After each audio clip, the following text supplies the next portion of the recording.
Ladies and gentlemen, welcome back here to Kings of the Storm Weekly number 10. This dude is the KotS. And this dude is Solid Jake. And if we did this, we'd be doing I a was fusion gonna say dance. it's like a fusion dance.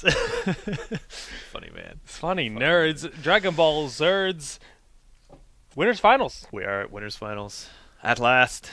Tempo Storm versus Cloud9 Maelstrom.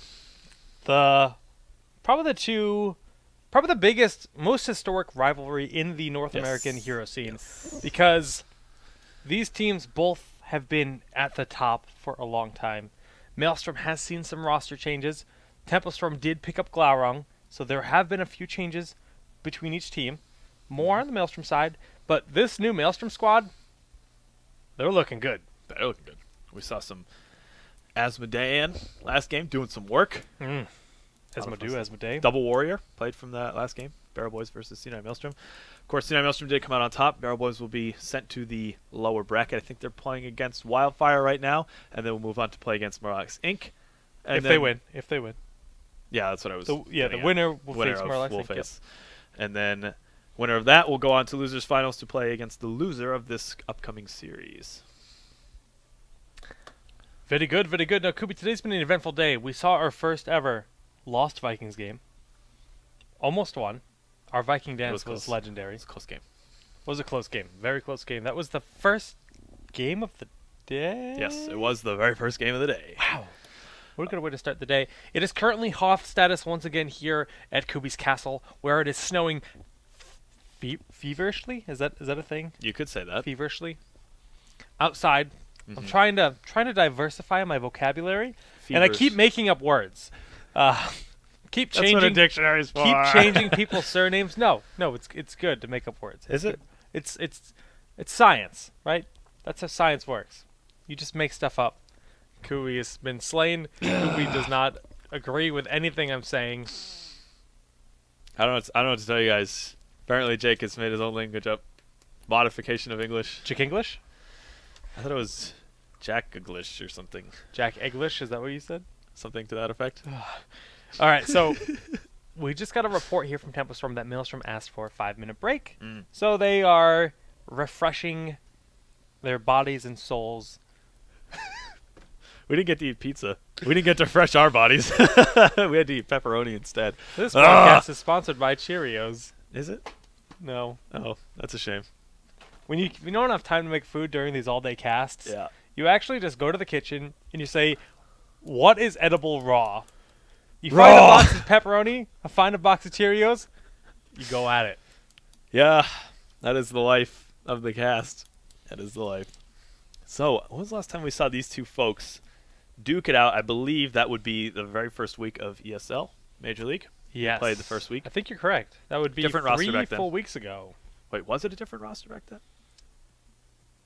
Zuna and Kenma had just swapped. They just swapped their roster. This was when iDream and K1 Pro had first joined Dunk Biceps and Caffeine. So that was the start of the new Maelstrom roster, and they got demolished. They got annihilated by Tempo Storm, if I remember correctly. Tempo Storm just kind of slapped them around like a rag doll, and that was the series. Maelstrom, though, now that they've kind of gotten to practice with this 5-man, they've improved significantly. They've come a long way. The synergy is there now. So I really don't think it's going to be one-sided this time around. I would agree. I think we're up for a good series. Winner of this puts themselves in an excellent position to move forward to take the tournament, I would say, considering when you get through the losers bracket, you have to win 2 sets, two out of 3s, putting, obviously, the team that's in grand finals from winner's side at a big advantage. So this is a very, very important series for this tournament. And guys, if you do want to check out the current state of the bracket, you just go to KotSchallenge.com or type !bracket in the chat. This is true. And you'll get all the info there to check out the bracket. Typically, we try to throw you guys a roster card, but my Photoshop won't open files. That's a problem. It's a problem. It's a problem. It's a problem. It's kind of hindering my ability to do work. So, it's hindering my ability to do work. It's not good. But man, reinstall Windows, boys. It's time to do some shout-outs, Kubi. It is. Let's start out with this little guy, a little company called Blizzard. Wow. They're pretty cool. They're kind of super involved with this game. They make it, and you know, they put a lot of work in. They're not just kind of making a game and saying, well, people will give us money, it's going to be good. No, they're making a game. They're incredibly involved with the community in terms of just casual, competitive, you name it. They're super involved. They're listening, and they're helping us grow this game. The amount of responsiveness they've had, like, has been kind of scary. They listen to everyone's feedback. They do. And it makes me happy. Yeah. Next shout-out goes to Kubi. Oh, wow. Kubi... My heart. Without you, I don't have a casting partner. Yep. I don't have a roof. I don't have esports. Oh wow, Jake. Shout out number 3 to yourself. ESL. Oh. ESL. It's like Jake would shout himself out. I thought about it. You saw the finger pointing. Yeah. Shout out to me for just being so phenomenal. Oh boy. Well, thanks, Jake. Yeah. I guess, in fairness, I would have to make my one shout out to you, Jake. God, this is so. Nice job, buddy. This kills him. For him to give credit to me is like actually killing him on the inside right now. I have to keep Jake's ego in check all the time. It is my daily mission. I come home from work and it's like, all right, ego's at the door. I gotta chop it down. And he has put me in a situation. You're like George Washington and I'm the apple tree. Cherry tree. Cherry tree. They're both red.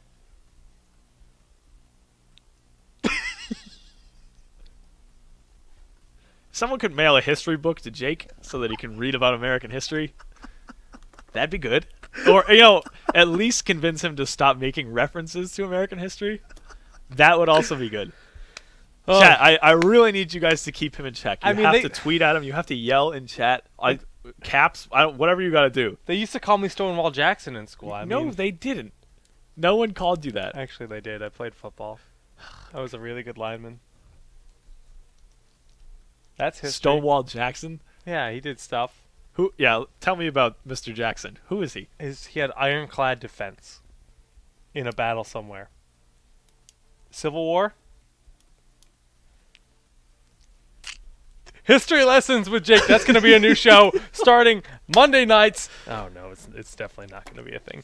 All right, okay. Curse said hello. Cursed hello. Ooh, yep. Got to check the Skypes. Dreadnought sending me the draft link, and we are going to tell them they're ready to go. So why don't you give them the go ahead to start the draft? Once they are ready, we're getting our draft set up.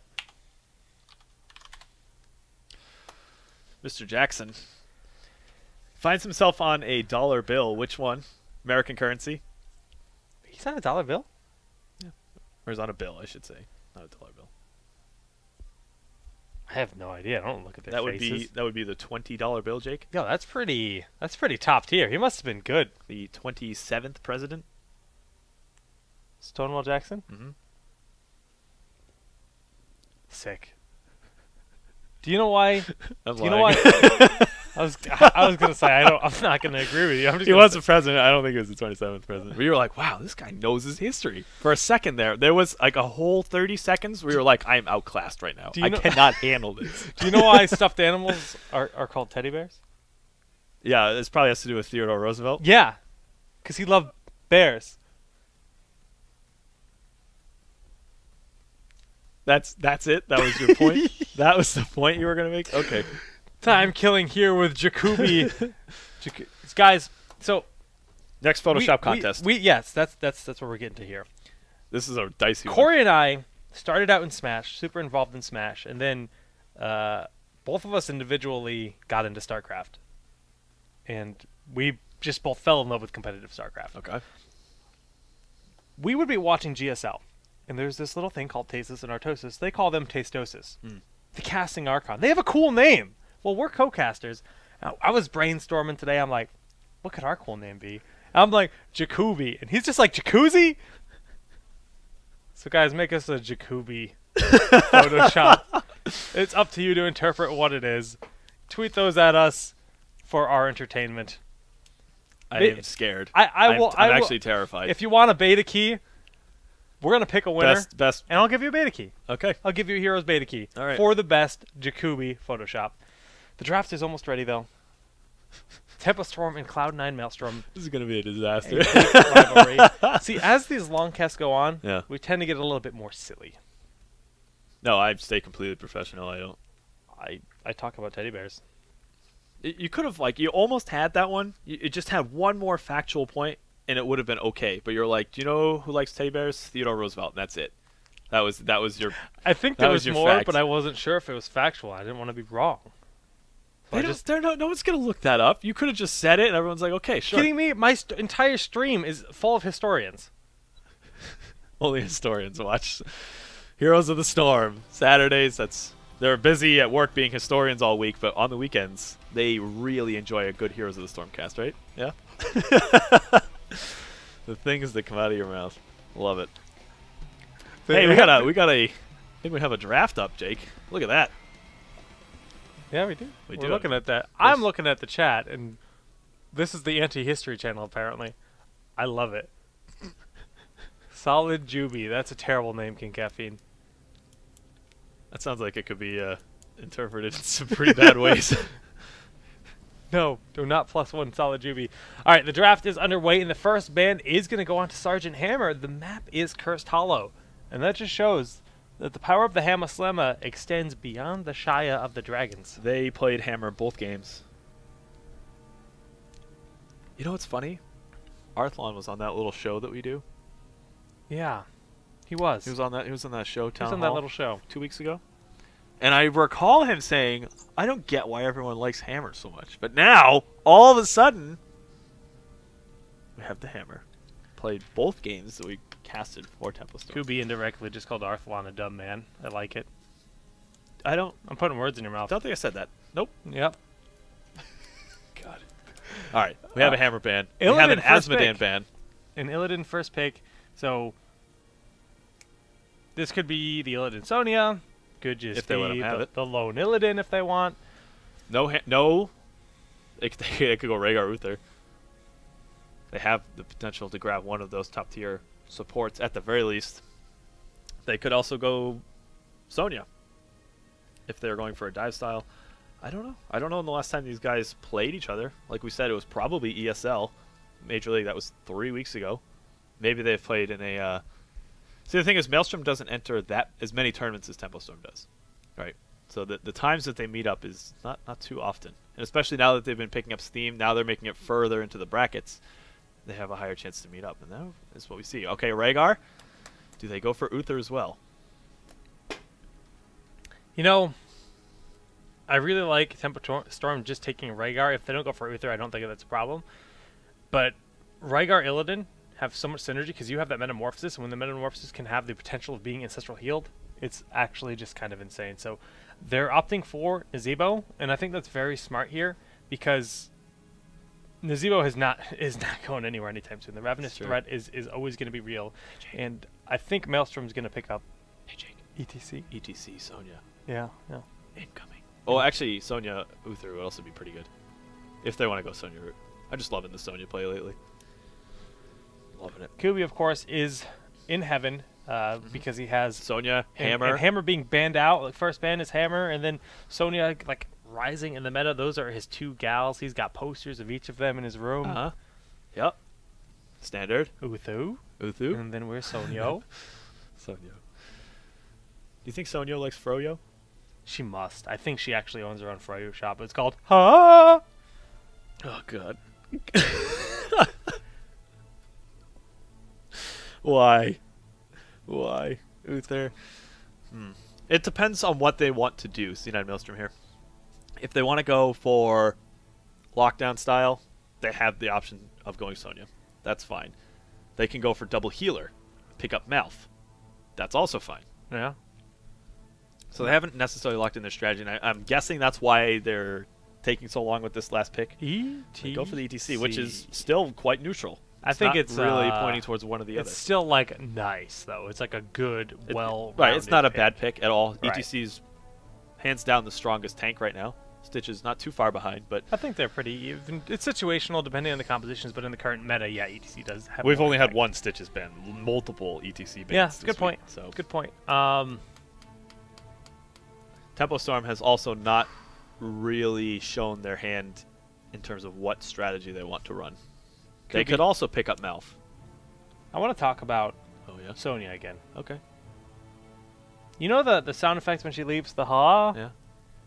I remember talking to a Blizzard employee, I don't remember who it was, but they said, I truthfully thought that was a placeholder sound effect, but everyone fell in love with it so much that it just stayed in the game. That's just nice. like one of my favorite things I've heard, like, you know, not on camera, I guess. I don't remember who said it, but it was very fun. It's very funny to think about that because it's such a good sound clip.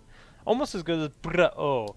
And That's an excellent one. There's the Stitches. So we talked about Stitches being just behind ETC. Yep. He is going to be grabbed by Tempo Storm, and it is now Maelstrom's turn to grab their final 2 heroes. Sonya's still on the table, and still a massive threat. But Malf is still on the table, so once Yes. again they live themselves in a position where they can, depending on what they grab here, they're still their team composition in terms of style is still very neutral, and they can branch out here and go for a dive style or a very heavy sustain style. You know, I'm looking at Tempo Storm, and I'm trying to think of what they're going to want. For their last pick? Yeah. There's like, it's like really... It's so... They're both these comps are very neutral. Tassadar... They could go Zagara. Tempo Storm could go Zagara. yeah, I feel like Tempo Storm... Zagara, Zeratul. I think I haven't seen that much Zeratul today. Or at all. It's just ignored. That's actually a really good point. In Cursed Hollow, if we're going to see Zeratul, this is one of the maps where it might happen. But with this double support meta, Yeah, I mean, Malf is still on the table here for Maelstrom. Yeah, they could go... You know what? Tassadar, Malf. It's totally 20 seconds. a viable option. 20 so seconds much in their bonus pool sustainability. here. So we will find the answer out soon enough, folks. They only have to pick one, and then it'll reset their normal That's timer true. for that round. So But if when they pick that one, So okay, it's Tas? it's going to be a support style. I think they're going to go for Malf for their Yeah. last pick. Or it could be Brightwing, too. I think Malf's a stronger... Malf makes way more sense. If they went for a damage, I think it would be Jaina. K1 Pro is on the Maelstrom roster at the current time being, so they could. They have a strong Jaina player available to take that role. They could do that. They could go another support. This is so weird. These compositions so far are very December-y compositions. Like, there's no strong theme to them. They just sort of fit into the cookie cutter 3 DPS warrior plus support. Nothing. There's no, and they just each team fight they're compositionally very similar. And Zeratul. there's Zeratul. Okay, so Protoss buddies, they literally used almost all of their time except 5 seconds. That's how much this matters. The team is like really just sitting there conversing over what they want to do, thinking about every option. They're taking this match incredibly seriously. And we're gonna see Zeratul. Now the Void Prison on this map has just won games. The like way that you can use to zone and set up initiations, set up that dance. Divine Storm combo, Metamorphosis to deal out all that damage, get the Archon in position. It's there. But what is Tempo Storm going to round out their roster with to respond? I wonder if Zeratul like a deny more than anything, because we were talking about how Zeratul / Zagara would fit pretty well into that last pick. Yeah. They might have said, "No, we're not really too concerned. If we take away Zeratul, the theme of their team is not really super strong anymore." Like, they feel as though their last pick is very obviously going to be someone that zones out for a hook. And They're going for Brightwing. They Why choose Brightwing over Malf. why not Malf? Yeah, that's... Okay, I mean, it's Cursed Hollow. The Brightwing has that mobility, which is really nice. And that utility Brightwing's been seeing a lot of use. It really has. Of course, the utility Brightwing style is Cleanse with Blink Heal. Not so much opting for Emerald Wind typically. Not that Emerald Wind isn't an option here, but when you have this Illidan on the enemy team, having Brightwing for the polymorph is an extra bit of safety. Of course, Rhaegar doesn't have those kind of stuns. Rhaegar has the totem, an Earthgrass totem at level 16, 90% slow, can be very impactful. Still not an interrupt or a stun or complete, disengage, if you will. Root. That's what it was originally. Just the 1 second root. Okay, so Brightwing, Emerald Wind, or Blink Heal. I would say Blink. Blink. Okay.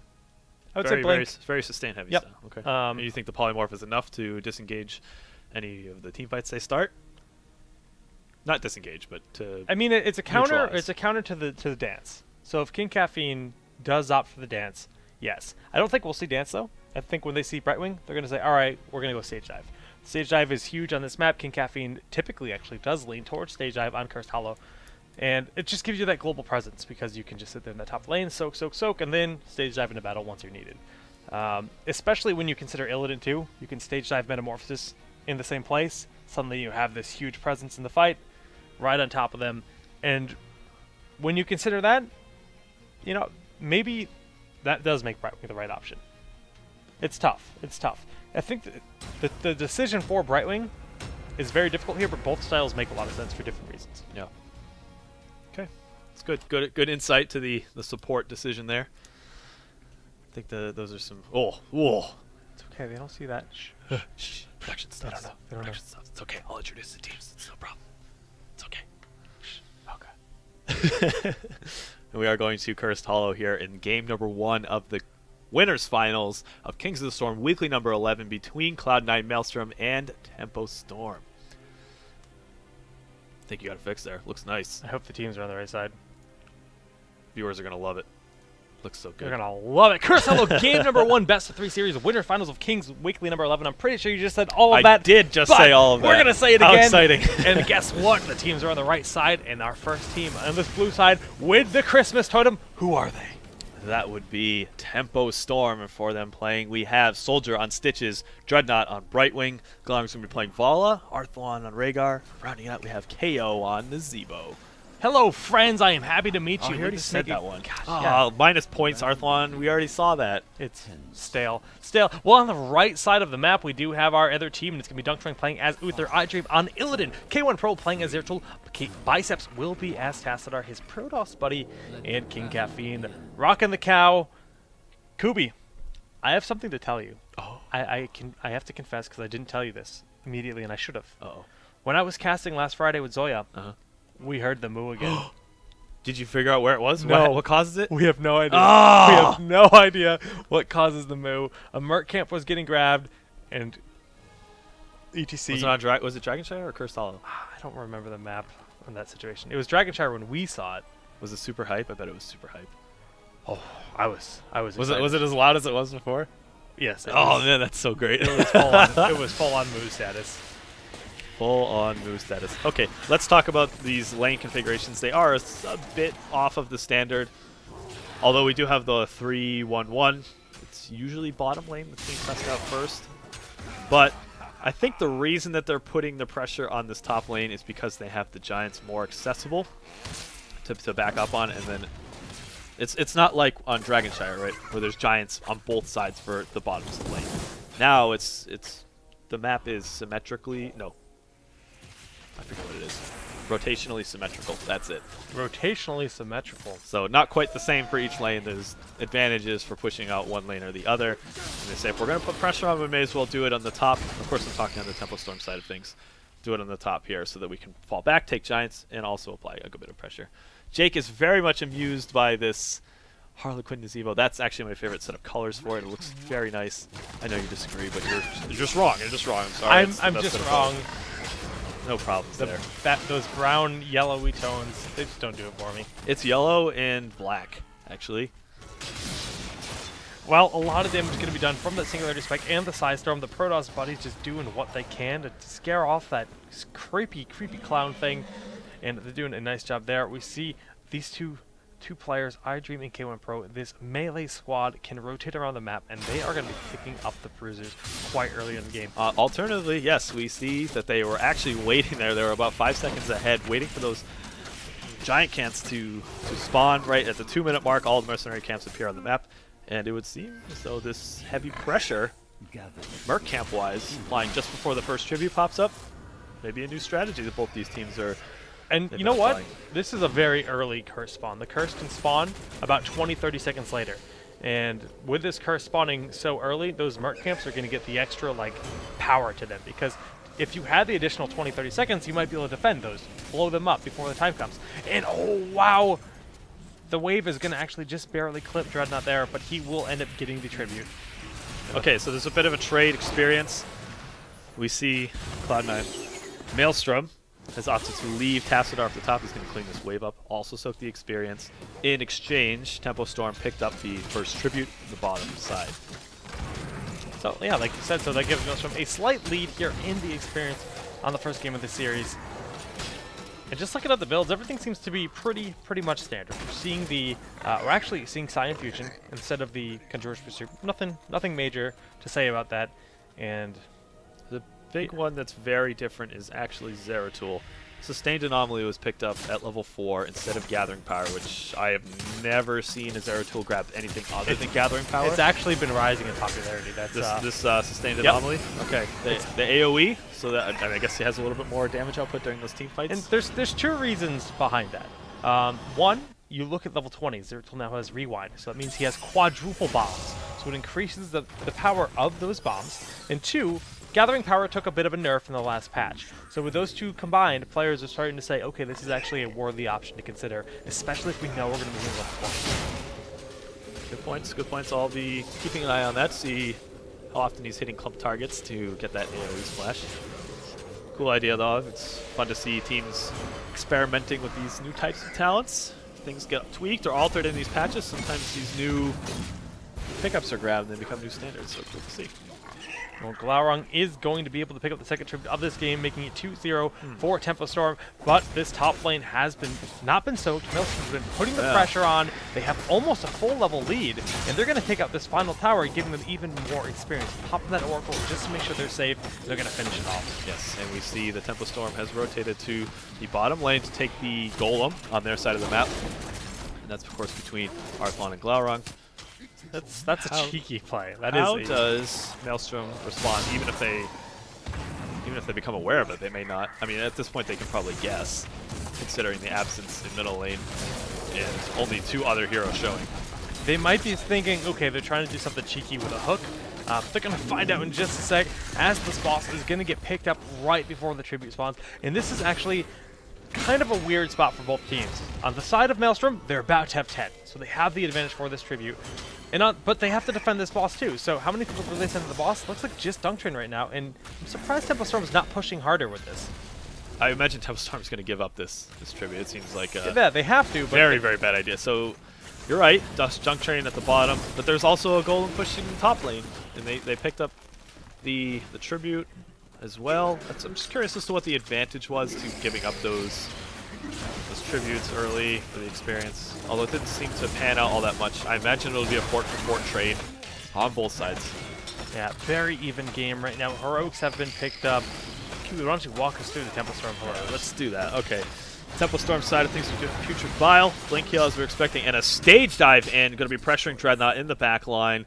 Glaurung also caught himself back there. Arthlon is going to be able to make it out. So just a bit of pressure. I think everyone will make it out of here, no problem. Again, that fort did go down for both sides for the goal.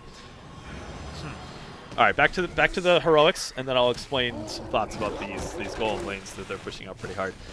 So Blink Heal, Strafe, Ancestral Healing, and Ravenous, all pretty standard grabs. Things that would be weird would be like Bloodlust, but the rest of their comp doesn't exactly point towards that. And on the Cloud9 Maelstrom side of things, Jake, what are we looking at? Well, that's the meta Divine Storm, Archon, Stage Dive that you mentioned, and the Void Prison. So the VP combos are real if they can land them. This is true. And, although no mosh pit, so I don't know if still either or. They still combo Stage Dive together. still works out. Yeah, it still works out as being a viable combo. Not quite as powerful as mosh pit in terms of lockdown, which is kind of surprising, but I guess if Stitches did want to opt to grab Pulverize, that's a very easy response and the Polymorph to stop the mosh pit. Okay, does Cloud9 Maelstrom put on pressure here to stop this? They're positionally getting zoned out. They might actually be giving up this curse. Yeah, yes, there's no way that Cloud9 Maelstrom's going to be able to stop this. How do they defend? Where do they put their pressure? It looks like they're just shoving this mid lane very hard. Oh no, the Putrid Bile is going down, and Dreadnought gets hit by that Polymorph very early. He still has Sprint available, and he is going to run away, but the hook does connect. Now, he will need to use the Divine Storm to try to get out of this. No, just a single stun, back on out, and Soldier needs to turn around. A lot of trading heroics there. Not a whole lot was accomplished. Of course, in that situation, I guess it's kind of bad for Maelstrom to be stalling, considering that there is a curse available. Hook goes down onto biceps. Of course, the Dimensional Warp will get him to safety. And now Tempo Storm is given their opportunity to push down these towers. I don't think they'll have enough time to push in and take this. Oh, the stage dive and the Metamorphosis going down. And it's going to be the Putrid File as a response. Excuse me, no, just the trait. Soldier is going to end up falling here, getting knocked back by ETC, and Dreadnought will be the next fall. No, Blink Heal going to be enough, just barely getting out of there, backing up to his wall. The top fort falls to those Giants with the curse. Does he have Polymorph available? No, just Blink Healing on away. Bottom lane still has Giants pushing for Maelstrom, so it's very even, but the curse is really what's giving Tempo Storm a nice advantage. They are down in experience. They are down, and during all of that was happening, there was a set of Giants pushing top. This is a fairly large wave. Hasbin would love this if he was with us. And we see Tempo Storm back up. They're just continuing to take mercenary camps on their side of the map. Dreadnought is cleaning up the bottom lane, and both teams have just backed up just to clear the lanes out on their side of the map. We'll reconvene in 5 minutes, have a fight in mid. Standard. Just go back and clean up. Yeah, it is time to soak. It is the sponge life here for each team. Brightwing being a good sponge in the bottom lane, getting all those stacks, sitting on one bribe stack currently. Now you might say, hey, Brightwing, you kind of need to be with the rest of your team. But the phase shift is very strong. And actually, Illidan, if anything, is the one out of position. But he's getting that soak, and he's pushing that level lead further forward, and that's exactly what they want. Now, ETC is by himself, and he's going to be Hearthing. He realizes that he is cut off from the rest of his team, and he will get blown up very quickly if he is discovered. So the Hearth does come out. All right, I mean, we're going to have to see Tempo Storm, depending on how much they value these level 16 talents, of course. Maelstrom is going to get there much faster. They have themselves in an experience lead. They didn't lose too much during that curse. And as it stands, Maelstrom is in the lead to pick up the next curse, which could be a lot more impactful considering the extra utility you get at 16, at level 20 with those additional talents. So cheeky, so cheeky. He needs an ally. Rhaegar is almost there. Can Dread blink for it? No, just out of range, barely. And now Glaurung is in a bad spot. The Sage Dive is coming in. Strafe goes off immediately. There's no stun available, so it's doing a lot of work. And it's going to get off in full, but it's not going to be enough. And the Ancestral Healing will keep Soldier alive, but is he able to escape? Yes, I think he will. That was still a nice pickup there from Cloud9 Maelstrom. Oh, the hook goes down. That was kind of weird looking with the dashboard from the Feral Lunge. Okay, so a good pickup. The Putrid Pile did a ton of work considering that the entirety of Maelstrom had to funnel through that small area to try and chase the team.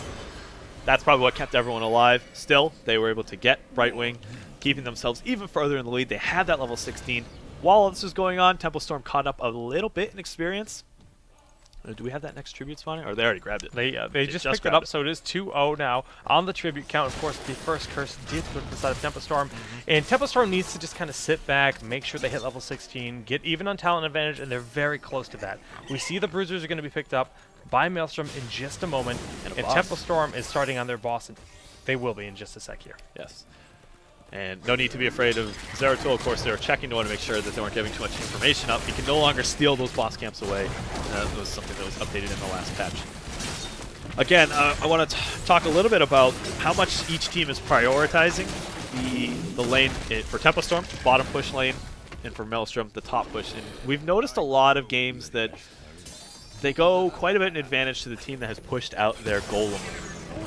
It's sort of like Haunted Mines in that respect, where you just push heavily. If you guys trade golems, you push with them to try and shove them as far as possible. And Soldier getting very cheeky, running in, just trying to almost face check that he puts on the Future Pile. There's the Stage Dive and the Phase Shift coming in from the two global respected heroes. Brightwing taking a lot of damage, but the Ravenous Spirit from the back is doing so much damage. Dunk Train throws out that Divine Storm. It's going to be enough. Dread in the back, trying to escape, but Illidan is in hot pursuit. Polymorph not going to be ready, so not going to be able to pick up that kill. Uther's the only member that is out in Maelstrom, and 3 members have fallen here for Tempo Storm. I can't believe how low these people on Cloud9 Maelstrom are. They've done a nice job rotating the heroes in and out during that team fight. There was a lot of moments where iDream almost died. You can see that Biceps in K1 Pro are still sitting at about 5% HP, so very nicely done from the Uther. Of course, he was able to retain the ability to heal during the time that he was in his talent form. While this was happening, the Golem was pushing down bottom lane. Wow. And no capture Golem on the top side. So they traded out 3 deaths for some pressure on bottom. They're not going to be able to get the keep out of this. So was it worth it? Probably not. Still about a level lead here for Maelstrom. They're looking very solid, and that is a curse.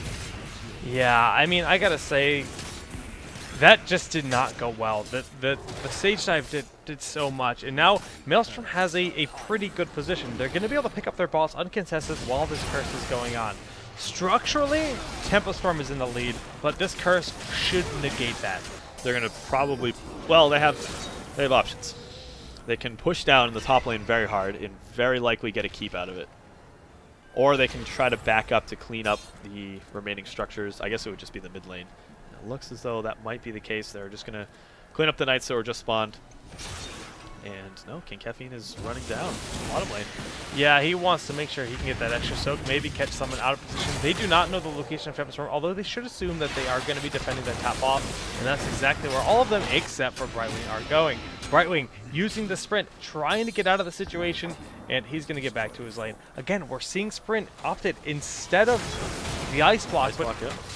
there's no real wombo potential on this team, so I think that's probably a good call. Yeah. Okay, so this curse has just wrapped up for Maelstrom here. They got quite a bit of work done. This golem is just about dead.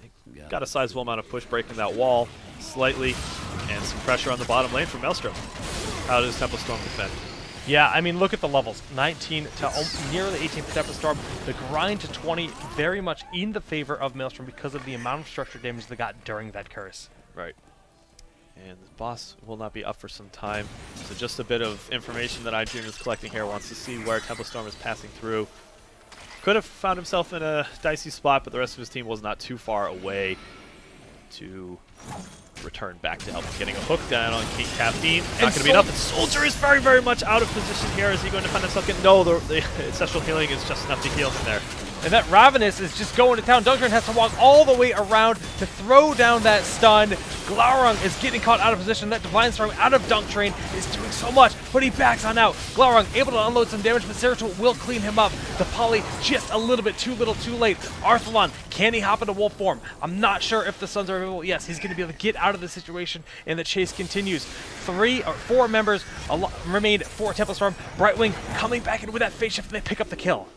Since the fight was in such close quarters, there was no need for Jake is amused by the stage dive to escape. Of course, that is always an option. Really? They're going for it? Okay. They're going to take this keep at the very least. That was previously damaged by one of the golems shoving down this lane. And I think by the time they back up, the golem should be available. Yeah, there's about another 50 seconds here. So they're going to take this keep, apply a bit of pressure, back up, take the golem. That's also going to force a response from Cloud9 Maelstrom. That's so for the first time, Tempo Storm has taken a favorable team fight. They have. Now the quest to 20 still very much in the favor of Maelstrom. There's no chance of Tempo Storm hitting 20 first.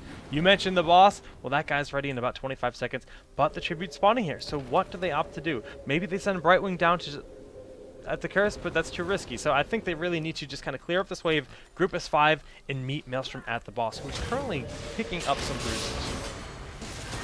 That's right, and it looks as though their choice is to put some pressure on to take this tribute. It's probably one of the least impactful tributes of this game, considering that both teams have reset their tribute count to 0. Soldier is quite a bit forward here. Of course, he does have the Putrid Bile to zone out the rest of the team should they choose to move forward. I didn't get a chance to talk too much about the fact that Putrid Bile is considerably more impactful on this map, considering the geometry. Yes, the geometry, the tight corridors that you might force the team down. We saw that to great effect when they were chasing, and they probably were able to pick up a few kills if had enough if that Putrid Bile laid down in that pathway. Well, that first boss is available. The side of Maelstrom, well, that boss isn't ready for another 1.5 minutes. And we see that we just have this like party bush opportunity. They know that boss is a likely option, and they're not going to find Tempo Storm there. So they're just going to back up. This tribute is spawning very close by, and Soldier thinking about going for the hook. He's going to send it out. That's going to be K1 Pro, and K1 Pro can throw down some damage and just blank out if needed, but doesn't even need it. Yep. Of course, he does have the Putrid Bile to throw down if they tries to overextend and chase. Yeah, like you said, they have not gone for this boss. They are still waiting to get that level 20. Right. No Nexus Frenzy or Nexus Blades for Illidan. Yeah, I thought that was part of the reason that Illidan was getting so popular in this minute. It's like, if you can get him to 20... It's part of it. Yeah. It's part of it, but also this heavy sustain. Yeah, right. Yeah, that's a big thing. But we're talking about those quad bombs now. I mean, we're looking at this bomb style, the sustained anomaly. You have double bombs and then rewind, so that's quad bombs. That's math. That's the only math I'm willing to do on stream. Hook barely not getting iDream, who of course does have Bolt and would have been fine either way. Yeah, you can see that the passivity in Tempo Storm's play here. They're just, unless they catch a very nice hook on a particular target, they're not engaging. Yeah. Because they know that they're at a significant disadvantage until they hit 20. Now, Dread is soaking. We see that in the top lane, ETC is soaking that lane as well. Dread opts to come in with that phase shift. And that's... Do they have enough to hit 20 by cleaning this up? Okay, there's the stage dive. ETC's here. They want to make sure they pick up this boss. Don't have it stolen from them. And if Tempo Storm's going to contest it, they have to do it now. The boss is going to be picked up, but the hook goes down on King Caffeine. He does have Bolt, of course. That seems to be a very common pickup for ETC at level 20. Again, So they close. still have not hit 20 So themselves, so close. they're not engaging. This gives C9 Maelstrom quite a bit of room to almost do what they want. At this point, they can get a head start on taking their own boss. And the fact that Tempo Storm has to back up to clean theirs, that's 2 free bosses. They're not going to do it. They're going to let this boss push. They said, you know what? We have catapults in this lane. We think it'll be okay. Brightwing's sticking around, but in the top portion, we do have this fight happening. Soldier in the front line, throws down that Putrid Vial, gonna pull him in, but the Ravenous did a lot of work there. They were able to sort of stall it with the Void Prison. Right. The polymorph onto K1 Pro. Is it going to be enough for them to blow it up? No, not quite. Blinking on out of that situation. The healing ward got a bit of sustain down. Oh my goodness, K1 Pro just barely getting blown up at the very end there. And iDream pops his first aid. I don't know if it's going to be enough. Yes, there's the hook onto Biceps. Not going to be enough to... No team member is close enough to capitalize on this. They say, we can just back up. We can take this golem. Yes, there's a golem at our core here, but it's just about dead. Not going to apply any damage, permanent damage to the core, so they're going to back up. They're going to put a lot of pressure in this top lane, which I imagine they'll push with. May as well. There's nothing else on the map that's going to have a huge benefit to them, so they may as well just shove with this lane. Try to even out the keep count. Yeah. Actually, it'll put them ahead. Yeah, it'll put them ahead. Bottom keeps have both fallen for both teams, and they need to get this top one exposed as their top keep is exposed as well. Just opening these gates for their golem to push in, and I'm sure they'll want to push with it. Brightwing hearts back to get mana, and will be phase shifting in after clearing out this bottom lane a little bit, just kind of pushing out because those catapults are imminent. And here she comes. Looking at level 20 talent style, we do see the rewind was picked up by Brightwing, so the double poly is now once again available. Not opting for the blink upgrade. That rewind has so much power. Blink here or Bolt of the Storm for Vala, the Storm Shield for Rhaegar in the Annihilating Spirit. Yeah, the big one is actually the Hardened Shield. In that last fight, the way it was set up, Stitches was so far out of position compared to the rest of his team. I was actually like shoving and checking, like, hey, Stitch is gonna die over here, and like so he brings the camera over, and like he popped Hardened Shield, and they spent so much effort trying to kill him, and then he pops Putrid Vial. The rest of his team is given a chance to catch up. Ravenous Spirit starts to ruin everyone's day. People, yeah. They had to throw down the VP on it, so there was no setup from that point forward. And then from there on, Tempo Storm was just chasing and killing people here and there. This has somewhat caught the experience back up, but now they have themselves a curse, which, while it's not going to apply a huge amount of pressure on the core, it should allow them to take both of these keeps, assuming no one dies on either side. Right. Maelstrom staying in their base, knowing Tempo Storm wants to put this aggression on Tassadar, throwing his shield out onto that keep, trying to mitigate the damage the best he can. All heroics available for every single member, and it's the slow dance between our two tanks in the front line is going to lot.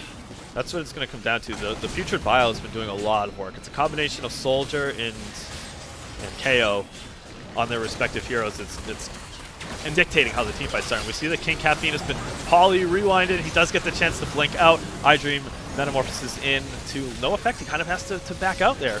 God, the Spirit got its full duration, but wasn't quite enough. There's the VP with the stage side, but we see the Storm Shield as an immediate response. Caffeine in the front, doing what he can to zone them out. Biceps, Caffeine, Dunk, they're all very low. That slam, bringing their health bars almost to the end. Zeratul does end up falling versus Glowering in the top, who just has a sliver of health. He's sitting at 235 HP in the top.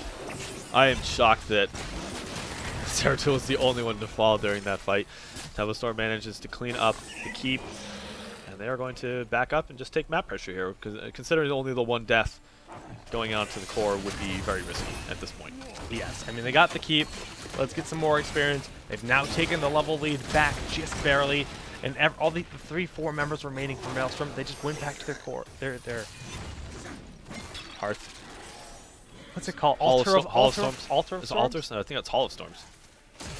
Maybe you're right. I shouldn't. We should know this. We should know this. Terrible. All right, Tempo Storm has decided to take the Giants in this bottom lane to apply a bit of pressure. They're just rotating around the map, taking all of the available Merc camps. This is sort of the punishment for having Zeratul dead for 40, 50 plus seconds from the result of that last team fight. These camps will force Maelstrom to respond to them, but they're not going to cause a huge amount of structure damage. Yeah, and just grabbing these Mercs and looking at the stats here in this game, well, you could say Rhaegar is doing a bit of work, but that double support in general is doing a lot of work, because between Brightwing and Rhaegar, they've got a lot of healing done in this game. Yes. And the damage of the Vala has been real.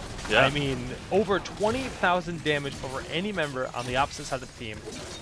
And the Zebo up there with the Rabbits, and of course, the Stitches style, putting out so much damage. Ooh. The stage dive initiate with that Void Prison, Divine Storm, they're going to force them off the boss, trying to get that kill. There's the Hardened Shield you mentioned with the big Ancestral Healing after the Void Prison does expire. Can Tempo Storm turn this around? That Ravenous is being uncontested, doing so much damage. Biceps is going to end up falling in just a second. Both Brightwing and Vala fell. It's so close. Arthlon disengaging. He's going to be the last member alive, except for the Zebo, who is running from Zeratul. Wow. What a play. That is huge for C9 Maelstrom at this point. If they get this kill on Arthlon here, that might actually be the game. He can't escape. There's no way. I think Maelstrom's going to win this one. That was a cool play. I like the stage dive to knock everyone off of the cap point. They had some vision of it. They said, okay, now's our time to go in.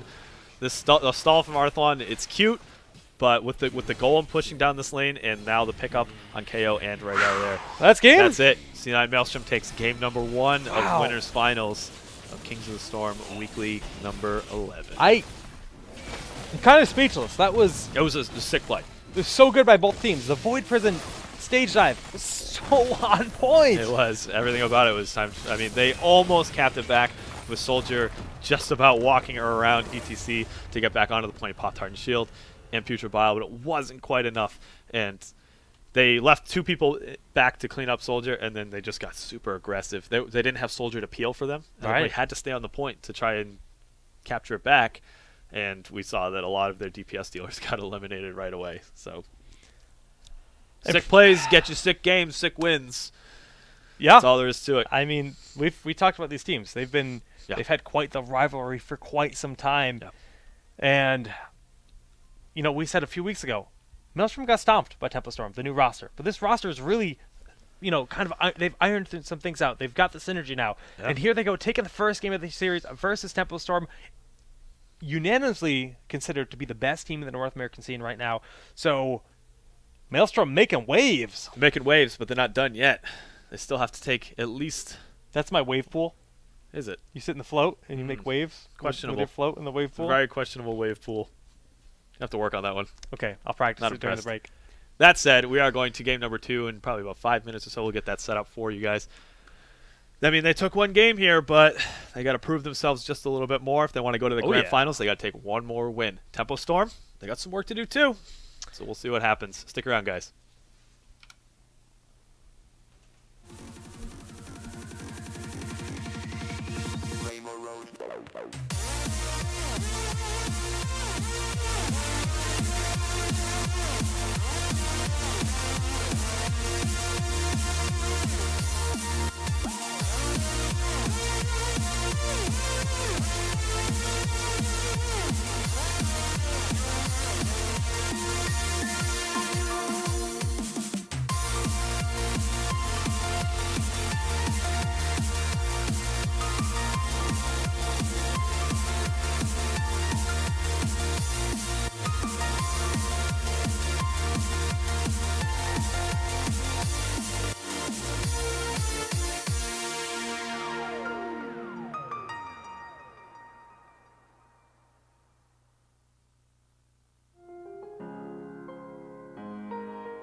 Nerds, welcome back here to Kings of the Storm Weekly, number 11. I am Solid Jake.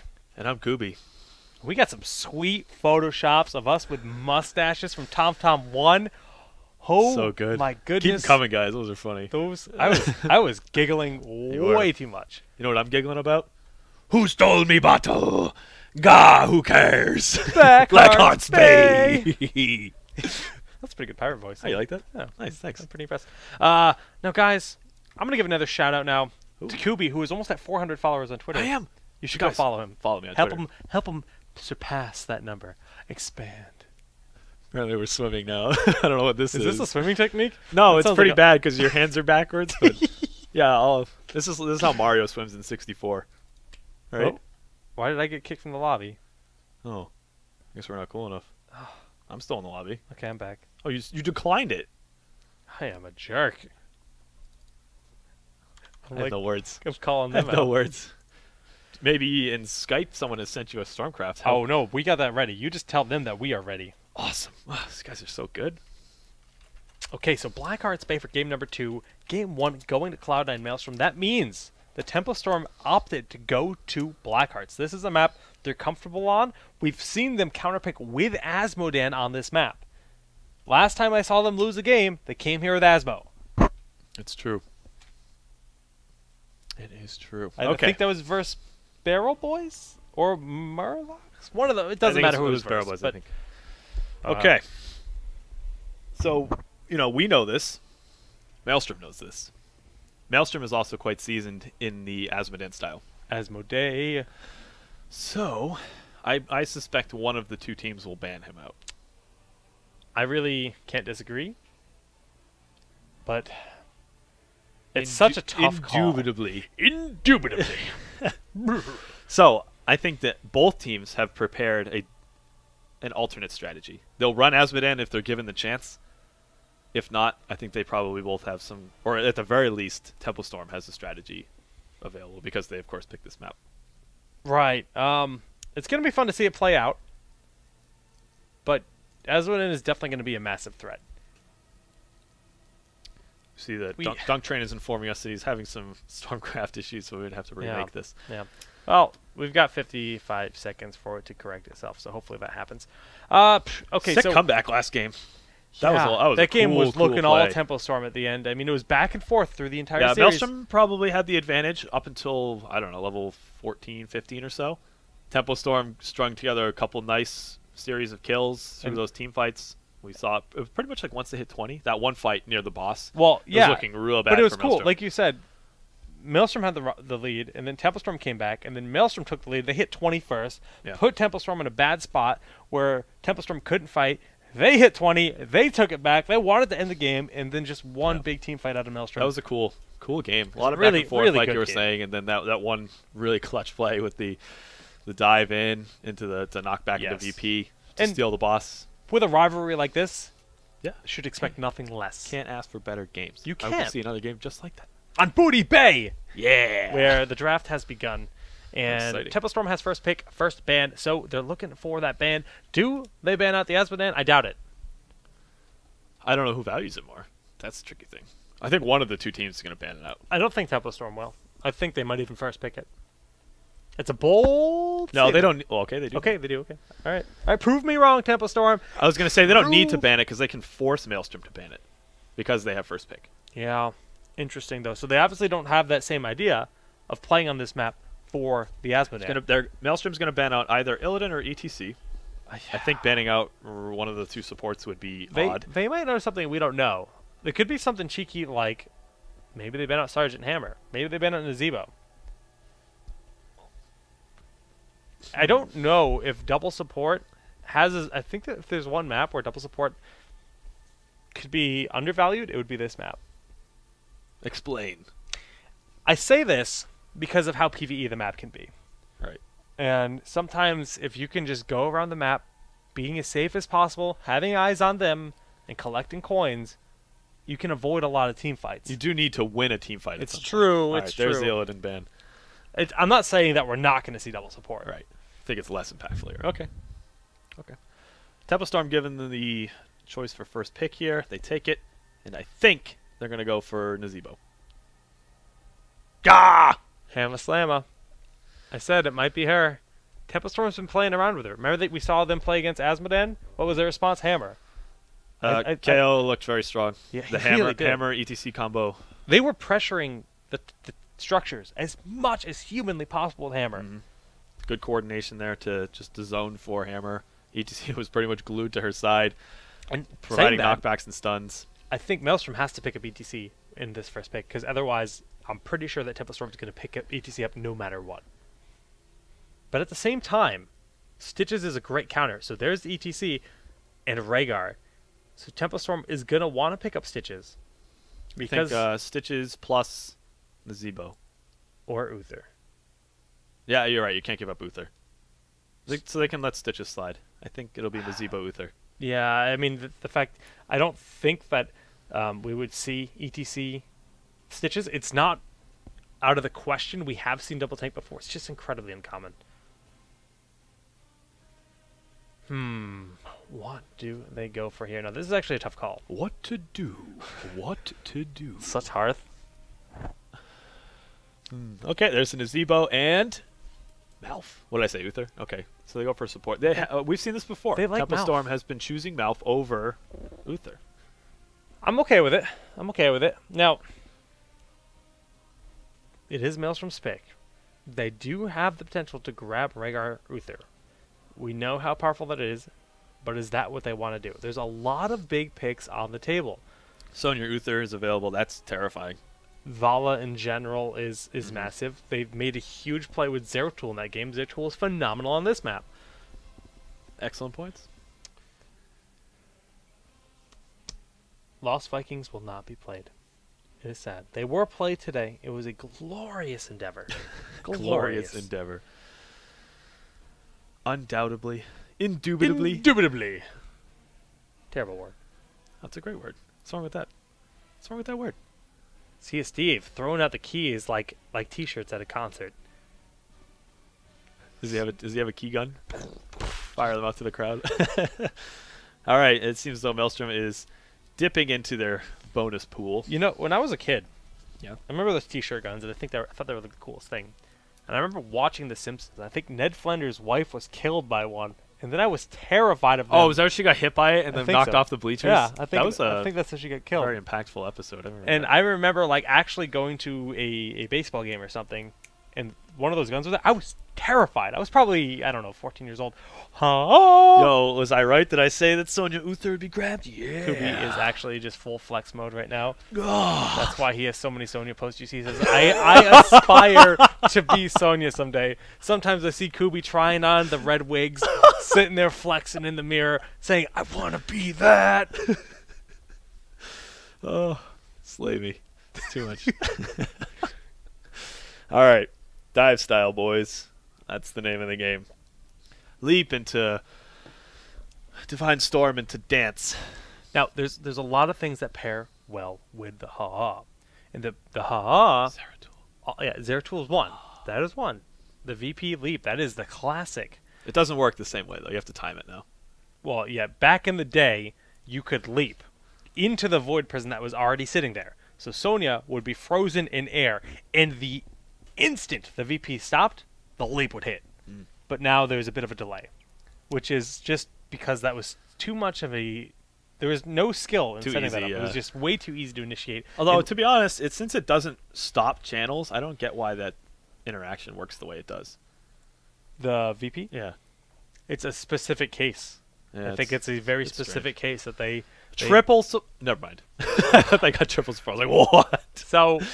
They're going for the Brightwing. They are going for the Brightwing. The Brightwing Mouth. That's something that we've seen many times today. They're opting to like give up Uther. They're opting. I mean, Rhaegar is also picked up. So we got Rhaegar Uther versus Mouth Brightwing. The polymorph rewind poly at level 20 still is proving to have a lot of power. Now, Emerald Wind could be seen in this game. We saw Blink almost. I don't think we've seen Emerald Wind yet today. But when you think that they have this dive style with the Sonya going in and an ETC, you might want to have that Emerald Wind for that guaranteed disengage. So, again, both are still on the table for sure. And Val is going to be the final pick for Cloud9 Maelstrom. Rain of Vengeance could possibly fall in. It depends on how well they can lock down Tempo Storm. If they're capable of hitting a lot of people, we're talking 3-4 people, with those leap into Divine Storm combos, may as well just go strafe and maximize the AoE damage that you have for the enemy team. If you're having a little bit more trouble locking people down, you might be able to use Rain to set up for leap or to at least zone out, force people to move in certain ways. We'll have to see how the team fights are going up until that point. Still, there's some options there available to them. And you had mentioned Brightwing, Emerald Wind to perhaps disengage. I think this is going to be a sick game. I can already feel it. It's game 2. Two different styles, the double support versus the rush style. It's going to be fun to see how each team deals with each other. Does Tempo Storm play a very, play around the leap and have very nice positioning the whole time? How does C9 Maelstrom force that positioning? Do they execute their combos well enough? How does Tempo Storm follow up after those combos hit? It's like so many questions to answer. I'm excited to see. Yeah, there's so much on the line for Hammer to really get her damage done in this fight, and with that leap engage, they're really going to try to eliminate her. But the cleanse is going to be a crucial part of this game. That Brightwing cleanse. Yes, that's a good Getting point. Hammer out of there. That's what's making me think that we definitely could see the Blink Hill still. So you just cleanse the Hammer, get her out of that situation. We saw that earlier today, and just keep the Hammer alive. I'm still upset with the mouth pick. They could have just denied Uther and get a cleanse in the process. Yes, but you can't devalue roots. And No, Twilight I get Dream, that, but it's more of a denial pick than anything. it could be Twilight too, but it's a lot of it comes down to just preference of playstyle. I don't know, Jake. We'll see. We'll see how it pans out. We will see, and the money pigs are spawning. That they are. Let's talk about those boys in blue. The Tempo Storm. For them, we have Soldier playing Stitches. Dreadnought's going to be on Brightwing. Glaurung, Sergeant Hammer. Arthon's going to be on Malfurion. And KO will be playing Nazebo. Oh! On the other half, we have Dunkstring playing as Rhaegar. Biceps riding a wolf on Uther. Going to be King Caffeine being the cow on a reindeer. I Dream playing Sonya. That is actually my favorite tint combo for Sonya, so congratulations to him. Congratulations, you have chosen the right tint combo. K1 Pro is going to be playing as Vala. Now, Sonya looks like the kind of guy that would ride a tiger. That is a mad tiger, not just any kind of tiger. And we have Cloud9 wrapping around the back, trying to find someone a little bit too far forward. A strategy we've seen early in the beta, alpha, I should say. Alpha? The Balfa. The Balfa. Teams will often go to that watchtower. Everyone rushes there. But sometimes teams would send 4 people to the watchtower and then the 5th person to the bottom to soak. And it's sort of a meta play to send more people down to the bottom just to kill that one person off. And then you hold control of the bottom area for those first set of chests that appear at 50 seconds. Not the case here, though. No overextension from, Both teams from Dreadnought. respecting each other. Both teams looking for those kind of cheeky plays. And it's actually going to be really hard for Brightwing to win that bottom lane versus an ETC. So those coins are going to be incredibly difficult for Brightwing to win.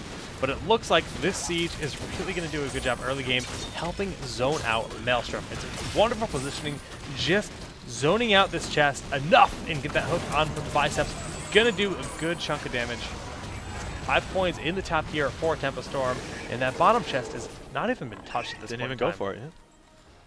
Looks like he's going to start chipping away at it now. Potential for a rotation from Tempo Storm, although he's keeping an eye on this mini-map, of course.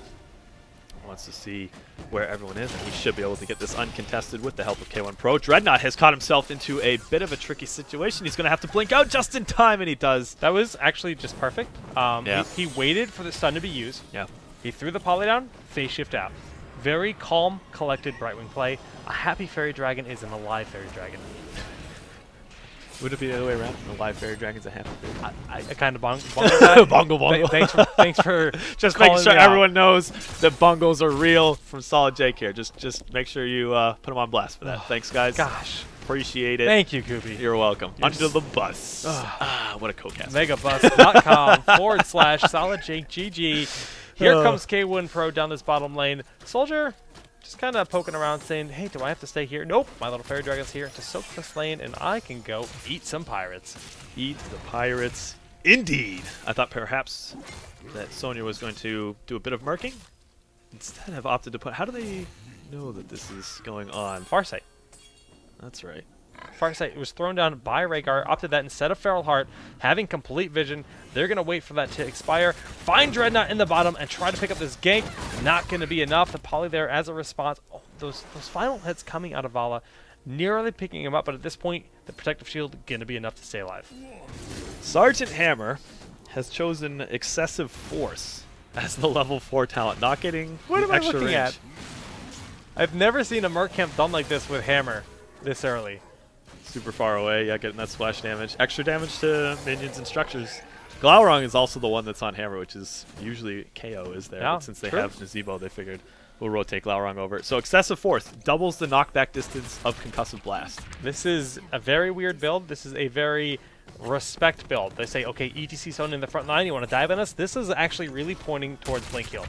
Picking up that, I do not think we're going to see Emerald Wind, and the first turn-in of the game is going to Cloud9 Maelstrom. This will put a considerable amount of structure damage on to this middle fort for the Tempo Storm side of things. It won't quite kill it. I imagine that Maelstrom will put a bit of pressure on just to finish it up. It leaves it with less than 10% HP. So This is actually really rough for Dread. I don't think he's going to get out of this one. The body blocks are going to be there, and Dreadnought will end up falling. Nicely done by Kincafian and K1 good Pro. rotation. Good rotation. Tempo Storm opts to take the Giants on their side of the map, apply a little bit of pressure in the bottom lane, and there we see it in the mid lane. C9 Maelstrom putting that extra damage onto the middle fort just to secure its death. They probably won't get punished for this, I imagine. Oh, pretty nice root from KO. If Glaurung was in range of that zombie wall to continue firing, might have been able to commit and like do a little bit more here, but not quite the case. ETC in the backline was there if he needed, and he's going to be rotating back down bottom where Soldier is currently sitting with 8 coins. They hold it off for the time being, and they also have Mule picked up from Nazebo instead of taking Gidbin at level 7. This will allow a bit of time for this structure to get healed up. That soaks up quite a bit more coins later on. A cool play.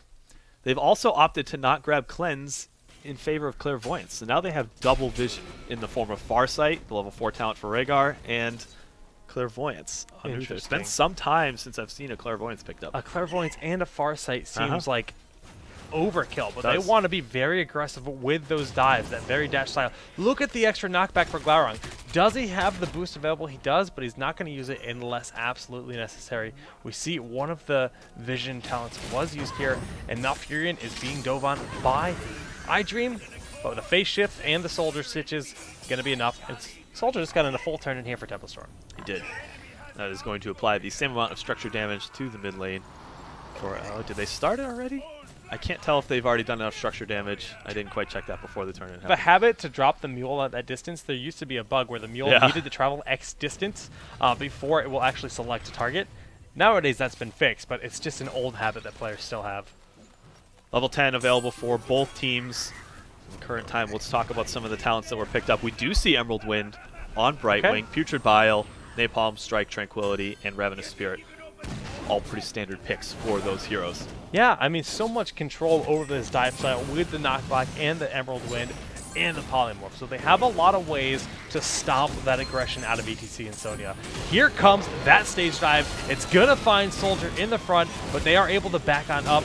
Soldier receiving all of those heals, staying nice and healthy. Hook goes out, but does not find a target. It was dodged there. King Caffeine. Okay. Future Bile doing a nice job to disengage that situation. Arthlon picks up all 5 coins, and both teams are going to rotate to the bottom chest, where there will probably be another fight. 2 heroics used on either side, of course that being Putrid Bile and Stage Dives. Both the warriors are now out. Sonya has put herself in a position to either rotate around from the backside. Nice heads up from Arthlon to throw the root down to stall out this engagement. Tranquility goes down to heal up the rest of the team. Yeah, that was a very early Tranquility. I actually don't know what provoked that. But we do see the initiation is happening. Heroic's Emerald Wind being used very early. They just steal the coins. They can back up now. That's actually played from Tempo Storm. I was confused by the Emerald Wind, but yeah, you're right. It was all for the coins there. So very, very nicely done. Cool play from both teams. I really liked the positioning that Maelstrom had. It was a cool idea to go around. They even had Sonya in this little area underneath the turn-in spot. I think she could have hooked, used her ancient spear to hook over the wall to catch a target, you know, off guard. And that's a stun in itself, so you apply a lot of damage from that position. That is going to be enough coins, for another bombardment onto Maelstrom. But Bicep's going to try to stop Arthlon, and he will succeed. Now, getting interrupted here, is going to buy time, and Arth is going to realize this very quickly. He has to back up. Dread a bit out of position, using the Pixie Dust to try to boost his way on out, and Glau still has his boost available as well. No Emerald Wind available just yet. Another 5 seconds on that. Both teams are posturing the bottom lane. Maelstrom wants to go down to clean up these Giants that are starting to put a little bit of damage onto this wall. If gone unchecked, that could, provide some trouble for Maelstrom. Well, there's a slight experience lead for Cloud9, and they are going to be going down to try to pick up these bruisers. They should be successful. There is no Gorge, so that hook will be... I haven't seen Gorge grabbed all day. Yeah. No Gorge. Falling out of favor with some of these teams, preferring to go for the extra control that Putrid Bile supplies. It's cool, though. I like the aggressiveness that we see Stitch's players throwing out with that Putrid Bile. It's a fun style of play. Fun style? Yeah. I find it to be entertaining, Jake. That is exactly 12 coins here available for that turn-in. Those 5 will pick up the 3rd bombardment of our match. The rotation, though. Maelstrom's rotating down. Soldier could be caught a little bit. As we see the leap from Sonya going down into that Divine Storm. The combo is real, and Soldier will find himself losing his life. The rest of Tempo Storm, or at least some of their members, rotate around from behind the fort. Not going to be there in time. Nice pickup for Cloud9 Maelstrom. If right-wing phase shift and Emerald Wind immediately, that would have been hype. It would have been possible to save them there, but it was a risky thing to do. This Emerald Wind will zone King Caffeine out. The Rain of End is clipping Dreadnought at the very end, and the dash forward from Caffeine is going to do a lot of damage, but this is still a disadvantaged position as Stitches is still dead for 2 more seconds. Respawning now, they're going to try to buy time, but I don't know if they're going to be able to save this fort. Looks like they will. Cloud9 Maelstrom doesn't want to overstep their bounds. K1 Pro going back in for another Hungering Arrow. Just to apply a bit more damage. And they do have Mule, so keep that in mind. They will be able to heal this back up. Yeah, and that Mule got a lot of efficiency. I mean, it took so many shots out from this top one, and the middle keep, but the top fort did not sustain any damage at all from that bombardment because of the Mule healing the middle fort. Soldier extending very far forward onto the enemy's side of the map. I'm not sure what has triggered this to cause them to feel so confident about the position that Maelstrom is in. They must have seen a rotation at some point, because they are completely confident, like you said, in this. Caffeine gonna find 3 or 4 members. The knockback not gonna be quite enough out of Glaurung. He's trying to angle him down, but unable to get the correct angle to do so. Maelstrom, of course, had chosen to rotate to the upper side of the map. They are taking the pirate camps that are on the left and right side, adjacent to this watchtower. Someone's going to have to rotate down to the bottom to take out this set of giant camps. Those giants are going to be an annoyance for sure, but Soldier is getting body blocked pretty well. Nice roots there, slowing the Sonya player down, and Emerald Wind going to be used as the leap goes in. Lead uncontested, and Ancestral Healing is forced out on to Biceps to keep their double support alive. Tranquility for Temple Storm is healing them up nicely, but neither team seems to be able to kill each other with this double support style. KO got zoned out from the bottom side of that fight. It was pretty unfortunate the timing in which iDream chose to leap in. The Emerald Wind had already started going off. A little bit more aggression from that stage dive. Caffeine is isolating Dreadnought with that Divine Storm, and that is going to be enough to These kill body Brightwing, blocks are so real right now. Soldier gonna fall as well, stealing his coins. Nicely played. I don't like Emerald Wind. I think Blink Heal would be doing a lot more for them now in terms of the sustain and just making it hard to kill Dread, because once he doesn't have Emerald Wind, he's so vulnerable right now. If he's going to go for sprint, he has sprint now. I don't know if he used it in that fight. I don't recall seeing him use it. That's the only thing he could possibly do to get out of those situations. I mean, once the stage dive went in and he had the knockback into the Divine Storm, there was no chance to sprint. He was more or less stun locked until the time. You're right. And then you mentioned the body blocks were very nice and able to zone Soldier out from passing through on the other side of that wall. They were able to pick up a goal. This is going to force some attention from Temple Storm to clear this up, which will continue to give C9 Maelstrom map control. And this map, a lot of players will tell you, is hands down the most snowballing map in the pool. Even more so than Sky Temple. If you just take an advantage, continue to collect points and turn in, we see a lot of disengage in the form of that Concussive Blast and the Emerald Wind, keeping everyone on Temple Storm alive, but they're still behind. They have to make plays. Yeah, that boss is actually walking down the top lane. He's going to find the towers. Caffeine and Dunk both turning in coins. That's going to be the 3rd bombardment coming out of Maelstrom, and these bottom bruises will be picked up very quickly by Temple Storm, but there's this big rotation coming out of Maelstrom. That should be enough to allow them to take this bottom bruiser camp. Will they be punished for it? No. Maelstrom has opted to back up, take the safer play. Sonya has chosen to go and take the bruiser camp in the top side. The boss made his way through the wall. These towers have no ammo left, and they're going to fall very quickly. And we can see the middle back walls are being bombarded by those 4 more cannon shots coming on in. They want the well, not the wall. Maelstrom finding themselves at a 1.5 level lead, and closer they get to level 20, the more serious that impact is going to, or more impactful that level lead is going to be. Hitting those 20 upgrades, especially when you have extra mobility, the bolt, the hardened shield for Sonya, it's a huge power spike for those teams as they pick up 20. Right. So if you can be there an entire level ahead, you're gonna be able to use that to basically get a ton more turn-ins. All right, so we do have level 16, so Hover Siege has been picked up. This is when Temple Storm's going to start having a lot more power. But there's the run in. Biceps is going to look like the Divine Storm, and it hits 3 members, followed by that. It's just such a big wombo. 2 members of Temple Storm have fallen. The Ravenous Spirit did a lot of work, but Soldier is going to fall as well. The Putrid Vial, actually, no, saving his life just barely, but it's still a 2 for nothing. If you guys were curious about the power of Leap into Divine Storm, that was it right there. Yeah. They also had the Rain of Vengeance, applying a ton of damage. That was just a very classic wombo combo, played into its full efficiency to immediately eliminate 2 members of Temple Storm. This is going to be a keep. They can't quite win the game off of this, but considering that this is also widening the level gap that already exists, they can take this keep, back up, take more mercenary camps, turn in more coins. It gets worse and worse and worse. What does Temple Storm have to do to come back here? Oh boy. Let's see. Let us see. They need to find some way to force an initiation. The one time that things actually looked good for them was when the Leap went in and the Emerald Wind immediately zoned out the rest of the team so that they couldn't follow up on it. If they can catch Maelstrom in a position like that, either through the use of a hook to isolate the rest of the team. Of course, Stitches did not opt to go for Fishing Hook and grab Pulverize. So they need to isolate members. Glaurung is getting blown up so fast that Sonya rotation with Vala just was too much damage. It's a free kill, forcing and disengage. This is another turn in. More bombards going onto the side of Temple Storm, and this boss is being pinged. Another 1 minute and 20 seconds on that. Yeah. This keep, I think it's going to fall even though the mule is available. Both of these giant camps will go to the side of Cloud9 Maelstrom. Things are dire for Temple Storm in this position. It really, I mean, it's all but in the bag at this point for Maelstrom, it looks like. But one team fight can turn around so much. We saw that in the last game. We saw Temple Storm look like they had a clear victory. Maelstrom said, no, we take one fight, we end the game. Right. Structurally, Temple Storm does have to get through a little bit more. But if they can just run to this back lane, they could try to end it. But again, they need to not get blown up by that wombo They need power. to tighten up the positioning that all of the members have.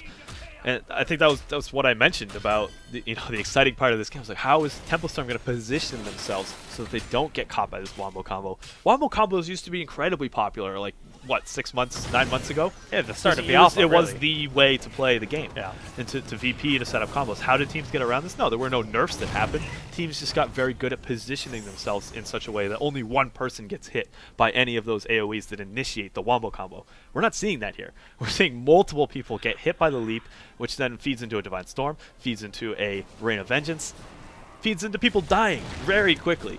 And you don't want to start your team fights up in a 3v5. You don't win those. It's just how it is. As it is, people barely escape those. And they just, if the team fight starts that way, you can't have it. Yeah, well, Maelstrom's about to hit level 20 when they pick up this boss, and that's going to give them an overwhelming advantage in this game. 2-level lead with those level 20 talents is rather powerful. We see one bolt. We see the upgrade on the Arete Crater. Wow. That's not what I was expecting. That's to lock down the hammer, I think. I think they want to leap onto the hammer, lock it down into a hard place, and then just blow it up, because that creates a wall on every side around Sonya when she leaps in. Yes, it does. Well, to be fair, the times that Sonya has leaped in, she doesn't need to stay alive. Oh, but She's Soldier! Always, yeah, there's no getting out of this. He is completely separated from his team, caught out of position. Yeah, that's the positioning once again. I mean, if Temple Storm wants to go back and look at this game and figure out what went wrong, they need to tighten up the positioning. Well, the bombard coming out of Temple Storm, should take out. Yes, they're going to take out that bottom fort. But Maelstrom is knocking on the door of their bottom keep, putting some aggression on, extending that lead even further. Right, and Tempo Storm has to clean up the boss. This is why they were not able to respond to this pressure. They may not kill this fort. It's a bit of a risky play, and we do see the leap going in, catching two members, KO and Gloron. The knockback from Hammer was able to knock him out of the crater, using the crater against himself, became a protective barrier. Very nicely done by Gloron. iDream is going to end up falling here to that siege damage of Hammer. ETC is down. This is a 4v5, and they managed to turn this around defensively. Maelstrom smartly backs up, not overcommitting here, realizing how well that disengage was done. I thought King Caffeine was getting a bit greedy, going in to capture, pick up the coins that Sonya had dropped, but the bolt was there, gets him out to safety, doesn't feed any coins to Tempo Storm. They have a total of 6 between the two of them, or between the whole team. Try all the keys. We found them. We found the coins here. There is a total of 16 coins on the side of Cloud9 Maelstrom, and the 6 coins, well, we just saw 5 of them turned in. Malfi's going to be greedy and hold on to his 1 coin. Arthlon says, hey, I feel... Scrooge. What a Scrooge. Are they going to be able to capture, steal these top bruiser camp? It looks like they're going to ball them off. Yeah, that's really They need nice. to make crazy plays at this point to come back. Yeah, these small victories. Abandoning that coin. No, Dread also going to be a Scrooge. Hold on to his 1 coin for a little while. And ETC is running around collecting coins. Caffeine sitting on those 12 coins. He does have stage dive if he's caught in a bad place. At this point, there it is. There's the cow! What causes it? We're not looking at ETC. I don't know. I wish I knew. It's a mystery. It is a mystery. 3 times now we've heard this cow. Okay, Tempo Storm has all of a sudden taken 2 very aggressive mercenary. Oh, Stitches, is he too far out of position? Oh, he does have the future pile. The block to knockback is going to possibly zone him out from the rest of the team. Arthlon rotating back to try and save him. Okay. It's going to be enough. That was almost another situation where Soldier had caught himself too far forward. Again, though, this is 3 mercenary camps that Tempo Storm has taken in a row. They're slowly climbing their way back to level 20. This mule is dropped preemptively. Someone has to go back to defend that. Dreadnought gonna abandon these coins. He realizes his team may need him sooner than later, so they're being very defensive. Again, catapults pushing middle and top and bottom, all 3 lanes. Very, very, very bad position here for Tempo Storm. The crater coming in, the Divines from behind. Gloron gets blown up so very quickly. It's a nice positioning on the Ravenous Spirit, with the bolt over the wall out of King Caffeine to stop that, and now KO is caught in a bad place. Sprinting on out. Dread all by himself looking for something to heal. No putrid bile available for Soldier to get himself out of this. There's a nice ancestral healing onto Dunk Train to keep him alive, and Soldier will fall too far forward. KO has just been rotated around. He does not have sprint available, will not be able to get out of this position. This is going to be quite a large turn in. This is it. This is for C9 Maelstrom, and they will very likely, yes, with Dread not dying here, being incredibly out of position, that is going to be a 2-0 victory for Cloud9 Maelstrom over Tempo Storm to get themselves into the grand finals of Kings of the Storm 2-0. weekly number 11. This is the first time Tempo Storm has been in the loser's bracket of a tournament since they've been under the brand Tempo Storm. Yes, it's a good stat. And Maelstrom showing that this squad has ironed out their problems that we saw a few weeks back. They are a top dog. They're showing the power of the aggressive style. You can't let teams actually get Sonya and Uther together.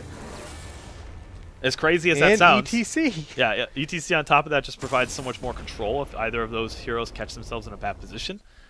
You have the Ancestral Healing. If, again, someone dives in and it's a little bit too much, they can get that in. Ancestral Healing didn't even make a huge impact. There were a couple fights where it was nice, good, but they were blowing up the fight so fast that it almost wasn't even needed. I mean, you can't really discredit the power of Rhaegar in general, because the lightning, oh, of course, yeah, throw that on Sonya. That does make a bit of a difference. It does a lot of damage, but the Ancestral, they were playing so well, the Ancestrals weren't even needed. Like, they had one death. Bloodlust, in theory, could have been used. They had 1 death. Based on that, Maelstrom had 1 death the entire game. That's all of the fights were incredibly one-sided. 1 to 12 in terms of the kill count. I just mathed on stream, and I think I got it right. Nice job. Yes. 3 + 1. times 3. The mystery of the Moo still remains. Still remains. We have no... we know it's ETC. It's an audio file that has so much more priority over everything in the game. It just overrides. It doesn't matter. Like, we're not watching ETC. We just... Don't know what causes it. I was thinking, okay, he's stage diving or Nope. he's He doing was something. literally like, walking from the pirate camp to mid, and just decides to move really loudly. Blizzard. I want to tell you guys, if you guys know, please tweet us. Let us know what causes this, because we would like to recreate it as often as possible.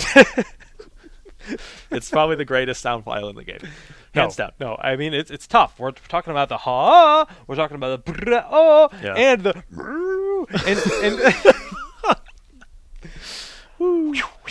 all right, let's get a bracket update. Let us get a bracket update. Actually, I can tell you already what happened.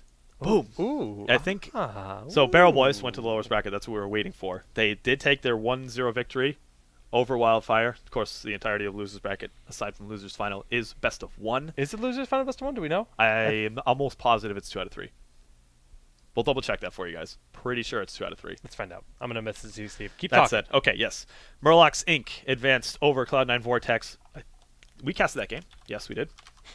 And yeah, Murlocs, for whatever reason, had to DQ themselves. Perhaps one of their members had to go off to another engagement, maybe. I think they were already using some subs.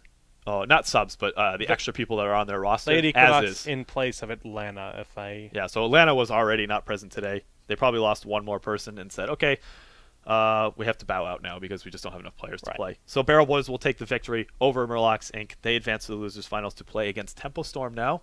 And we have Cloud9 Maelstrom advancing to grand finals. see, Steve has just confirmed that the losers finals is a best of Oh, wow. 1 series. Okay. So these weeklies, it's been streamlined to reduce the time of the match of the tournament in general, to facilitate more teams to be able to play every week. Yeah, more And teams so, to play, and also it's a lower time engagement. So that means our losers finals between Temple Storm and Barrel Boys is going to be a best of 1 series. Presently, Cloud9 Maelstrom sitting in winner's bracket has that advantage. So the team that does win the losers finals will have to win 2 best of 3 series to win the series. Maelstrom, they only got to win 2 more games, and that's all over when we get to the grand finals. But before then, we have losers finals that, of course, like you mentioned, is going to be between Barrel Boys and Tempo Storm. We're going to go to a 5-minute break here. We're going to get that lobby set up for you guys. We'll get right into the draft when we do so. Until then, stick around, guys.